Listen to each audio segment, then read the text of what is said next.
many Americans doubt the moon landings ever happened at all. Indeed, rationalists will shudder at the figures. A 1994 Washington Post poll, for example, found 9% of respondents thought that the astronauts may not have gone to the moon. An additional 5% were not sure.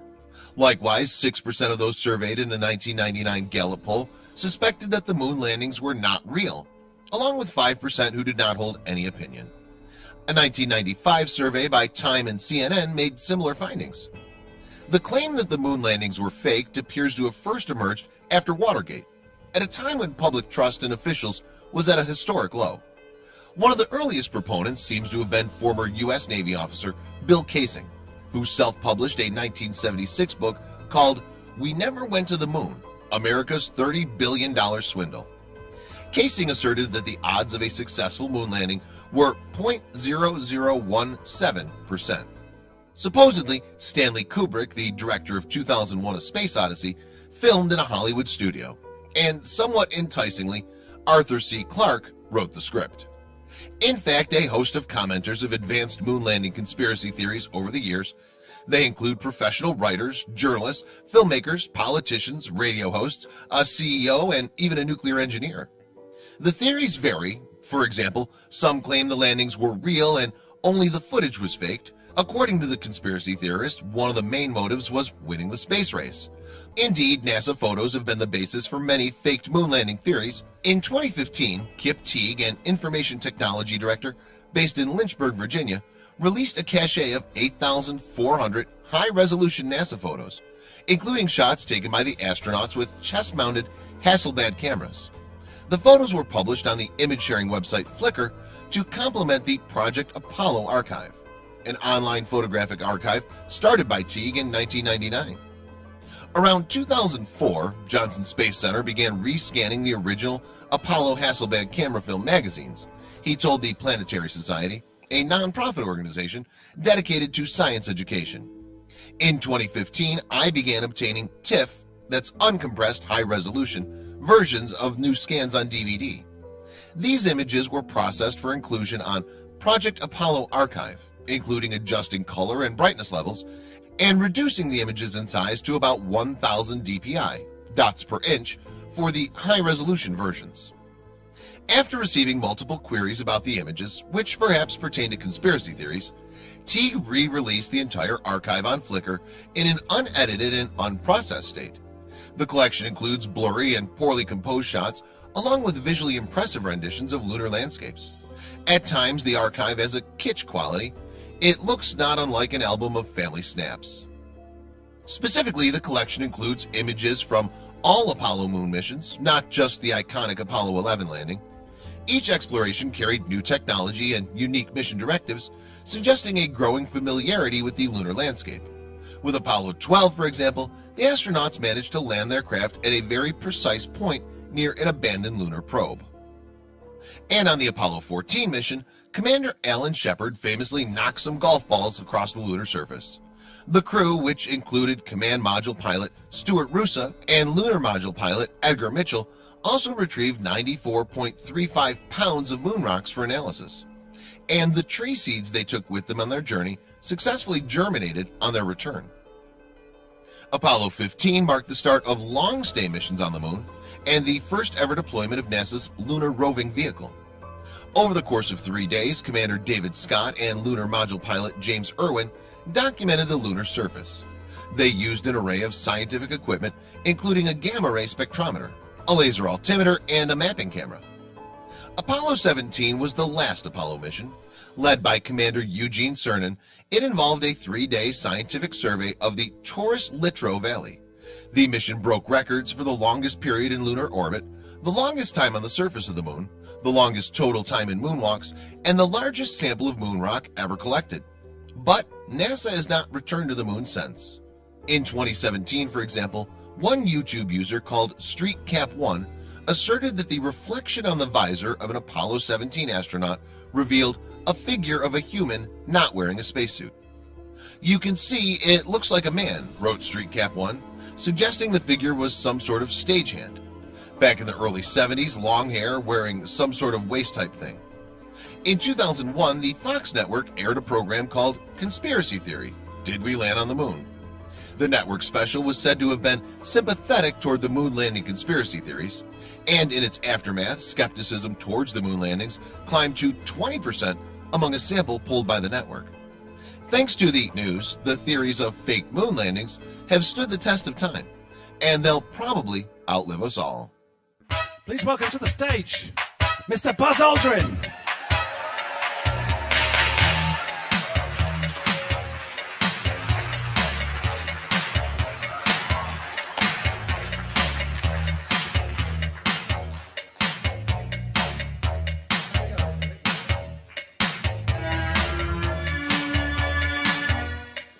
Science!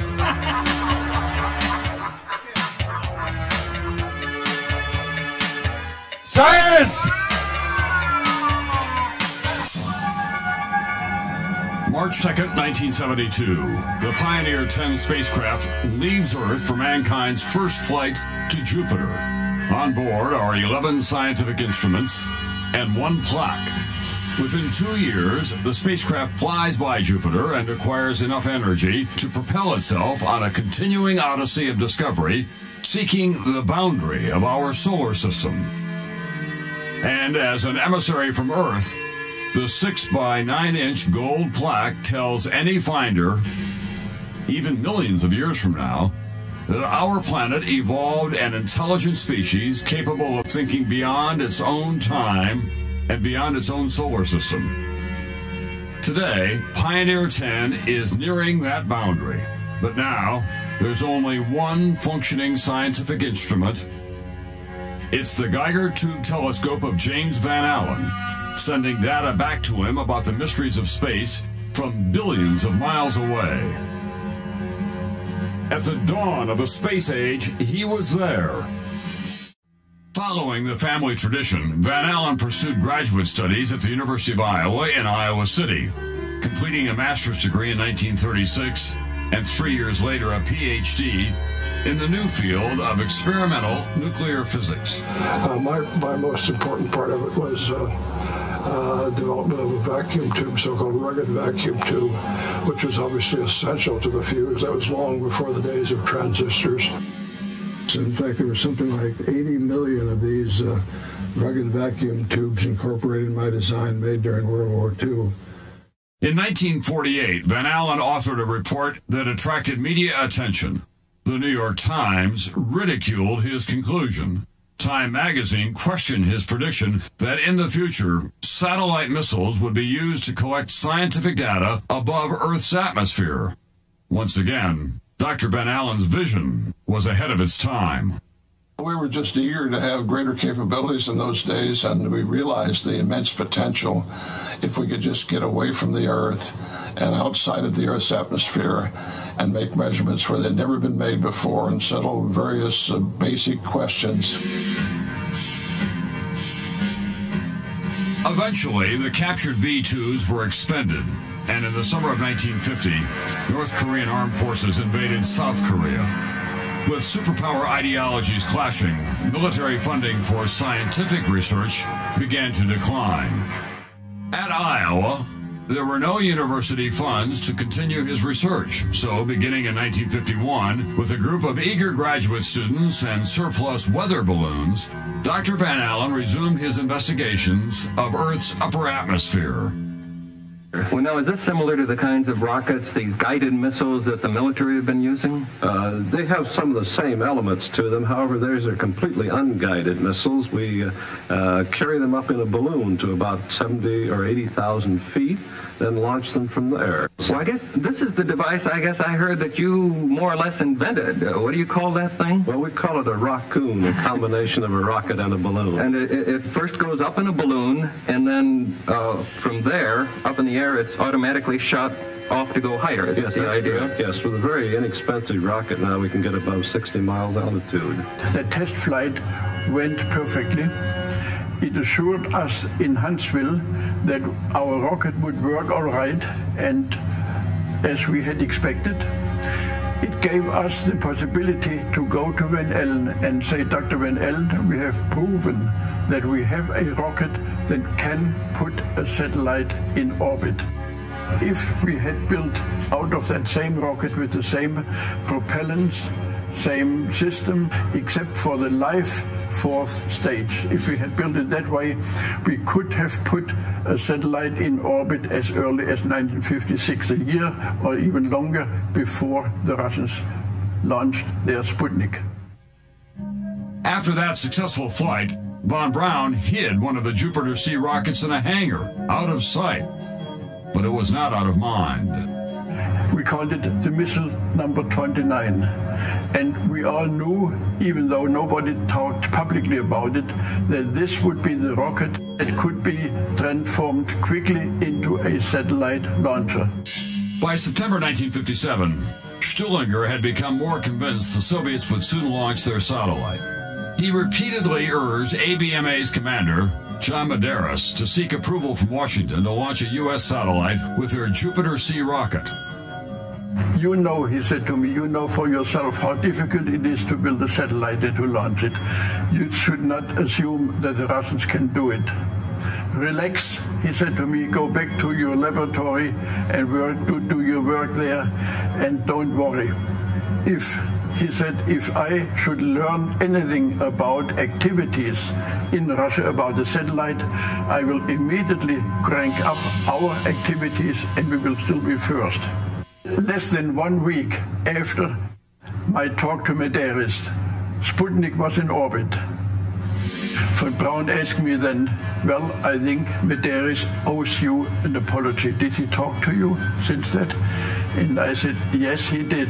But all what he said was, those damn bastards. We have encountered a very great increase in radiation intensity, which is vastly beyond what could be due to cosmic rays alone. We call it geomagnetically trapped radiation. And I gave an explanation of what my interpretation at a press conference following the scientific session. And one of the reporters stood up and he was trying to visualize what I was saying. And he said, you mean it encircles the Earth like a belt? I said, yes, that's great. That's what it is. It's like a belt around the Earth. In late 1958 and early 1959, Van Allen flew instruments on Pioneers 3 and 4. Both were unsuccessful attempts to hit the moon, but their flights provided the Iowa group with essential confirming data. Pioneer 3 documented the existence of a second radiation belt, and Pioneer 4 became the first U.S. spacecraft to orbit the sun. We participated in NASA flights as soon as NASA got under operation. Of course, we were in the business before NASA existed, so we were in a position to sort of welcome them to the space research field. In the early 60s, the experienced Iowa group was a clear choice for extending near-Earth satellite research. They built a variety of instruments and satellites for the newly created NASA with obscure names like IMPS, OGOs, and engines.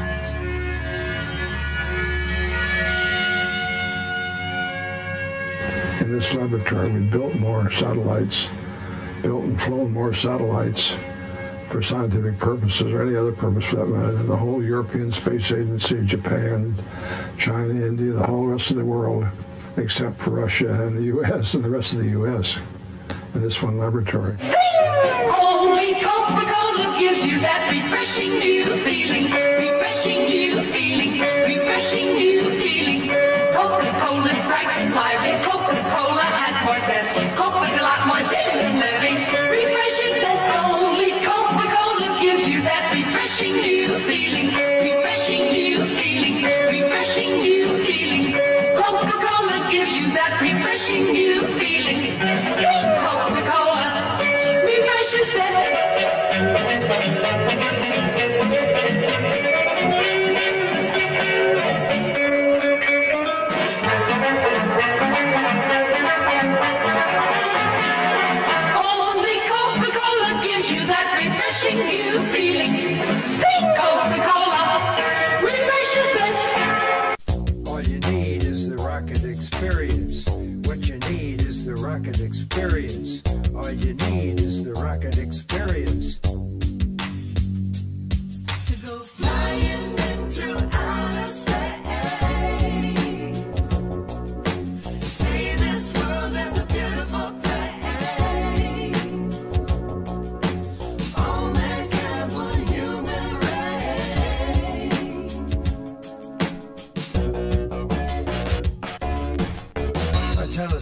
about my time on the moon now. The sky was black even though the sun shined on. Moonwalking, such a trip, it's so fine when you're walking in the lunar dust. As I stated a long time ago, it's going to take a whole lot of one's time and energy to comment on their obnoxious defamation without getting pissed off. If you are not yet pissed off at the proper guests, you should be. 3 years after the trial, Casey and Renee both attended the premiere of Bart Sorrell's documentary, A Funny Thing Happened on the Way to the Moon. Prior to the completion of the film, the two authors had been flown to Sorrell's hometown where they gave him on-camera interviews. Renee was impressed with the footage that Sorrell showed him and Casey that day.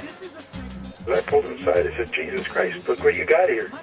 This is the most important thing in the whole film. Whether you're filming, you're shrinking.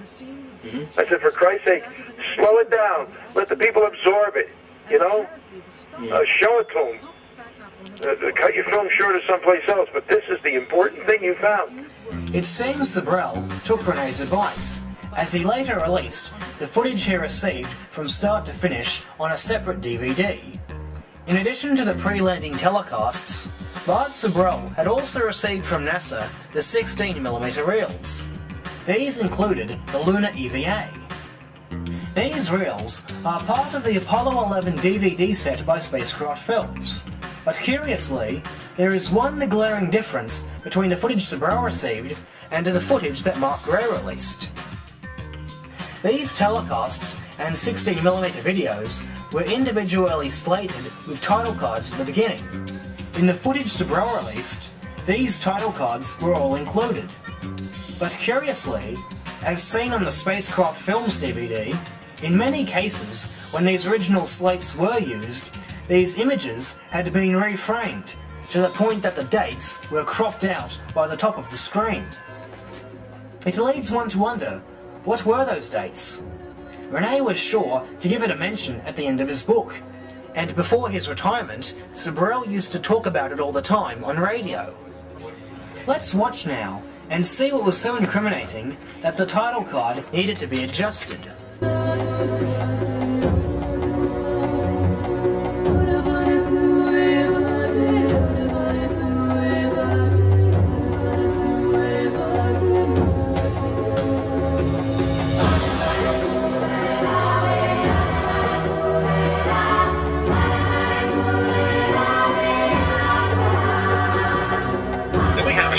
Walking on the moon with the original slate in front of it. The slate has the date on it.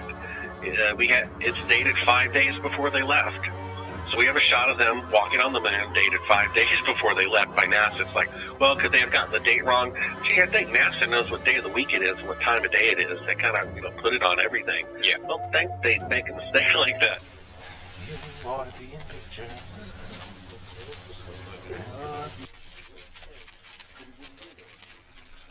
Not the best. Let's say it's another one to print. I think that's awfully good. That one and the one before it was pretty good. This is really... about 15 seconds? Oh yeah, you got a lot of time there.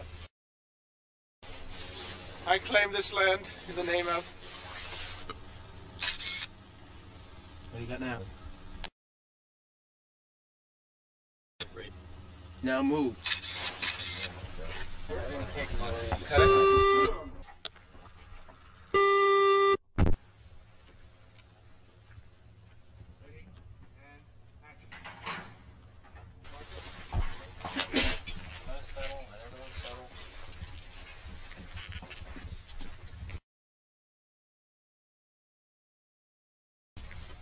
Ready? And action. Got it? Jim? There you go. Quit that. Good for... He needs to still walk this mark. Or once more, please. Otherwise, he... let me walk it where you tell me. I don't want back in the middle of it. Here's what we really need is for him to go to his left and then kind of veer back. Is that right?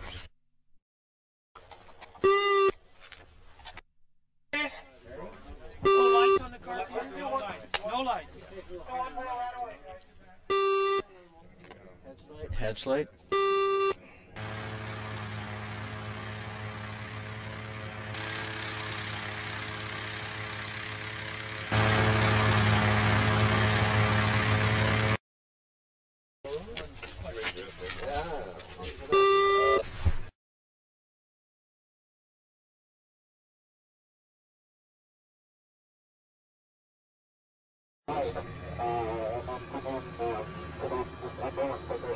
Exactly right, and it has to be. We have to be high enough so that we've got you against blue sky and not against Earth as you're coming in. You're coming in a descending approach as you get in. Over. We can rehearse it. Said go back and we'll rehearse it and see how it looks. Okay.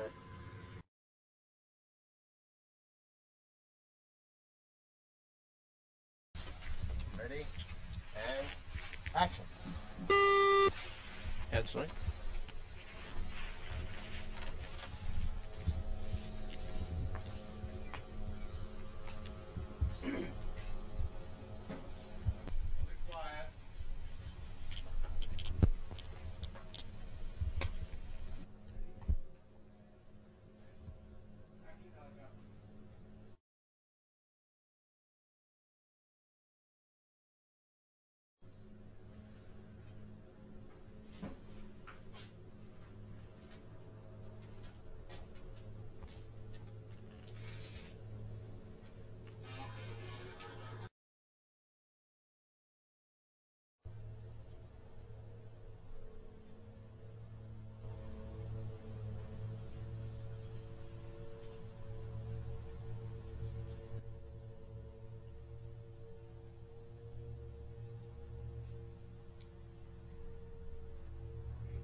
Heads laid on the mic.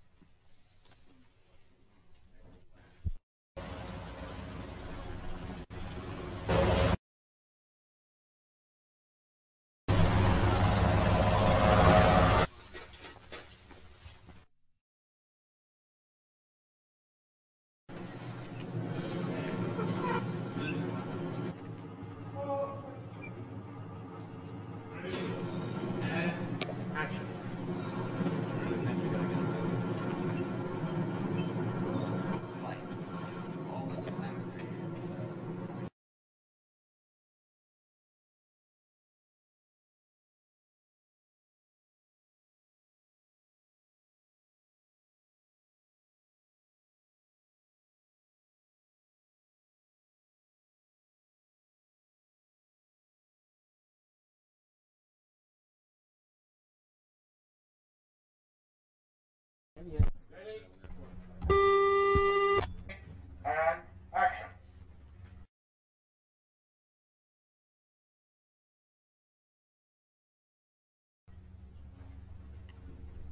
Ready and turn.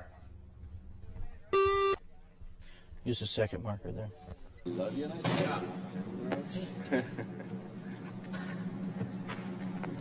this is a hell of a time not to. That's right. We're in a little deep now, Right. fella, let me tell you. We're rolling. Stand by, we go. Marker? Right now, Jim, that was better. Forget it. Forget it. The third deep. Okay. Let's get there.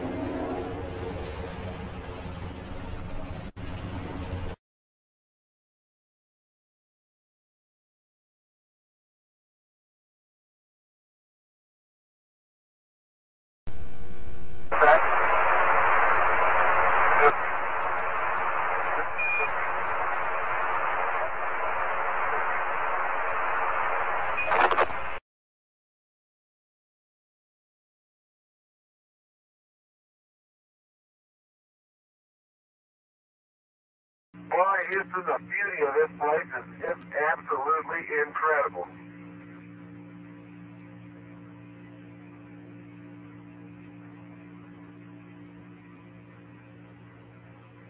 There's another spectacular view. The pilot who missed the crater. Watch out. Watch out, John.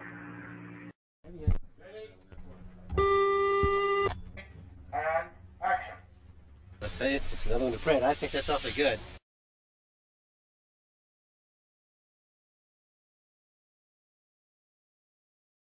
Did they use clamp sticks on this one? Be a might tap hit.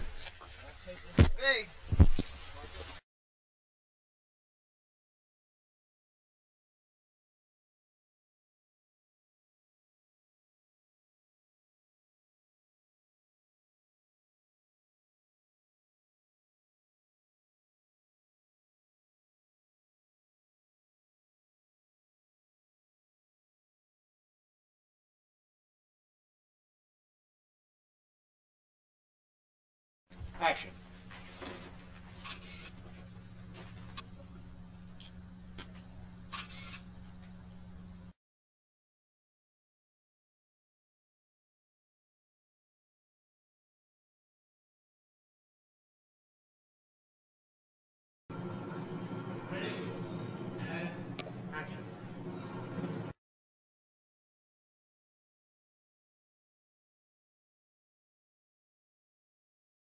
What the feelings of the Apollo program are, and a symbol of mankind that we can live in peace and harmony in the future.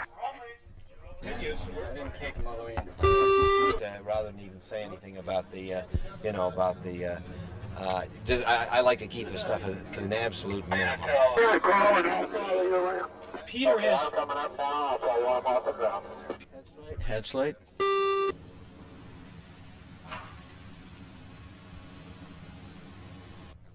You want to head?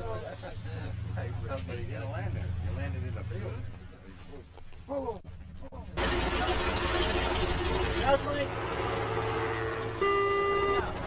Okay, you can. This will be the biplane coming overhead, about 300 feet.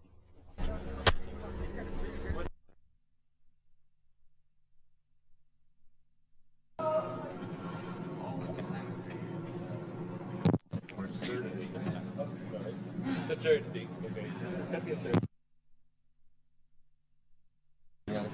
Tail slide coming up right now. Right now. Jim, that was better. Our rehearsal, guys. This is just rehearsal. Ready? And action.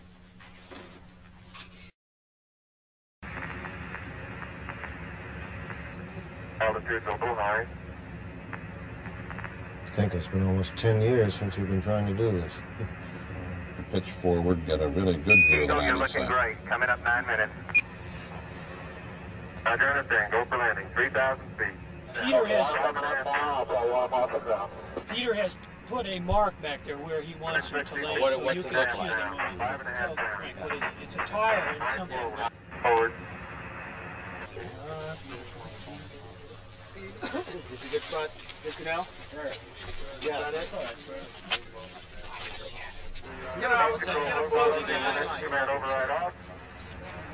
We're home. 413 is in. Man on the moon. Okay.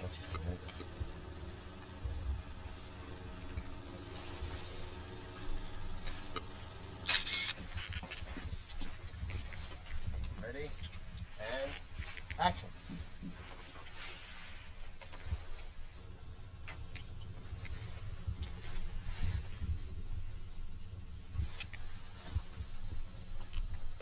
What do you think?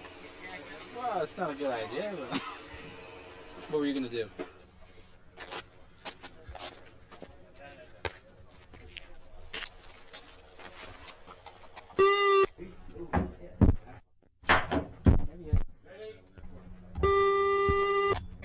And action. Ready, and turn. Right now. Jim, that was better. Forget it. Wait a minute. I don't think it's going to You know what I'm saying? Mm-hmm. This is this shot, right? Only then, what are you going to move around another master before you get in closer? Oh no, this is this sequence right here. Yes. The two shot of you that picks it up from there, and then moving into a four shot that comes back from there. It's as the scene progresses, we're going around the stage. Yeah.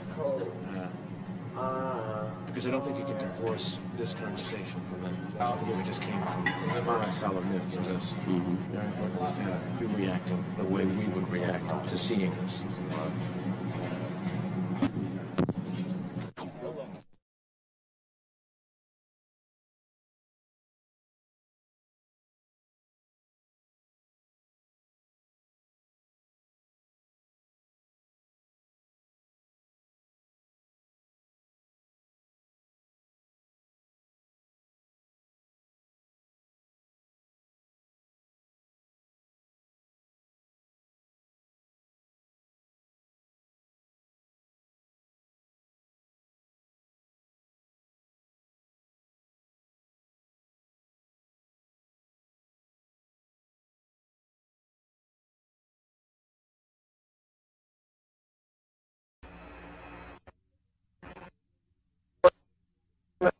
Have you had a good picture?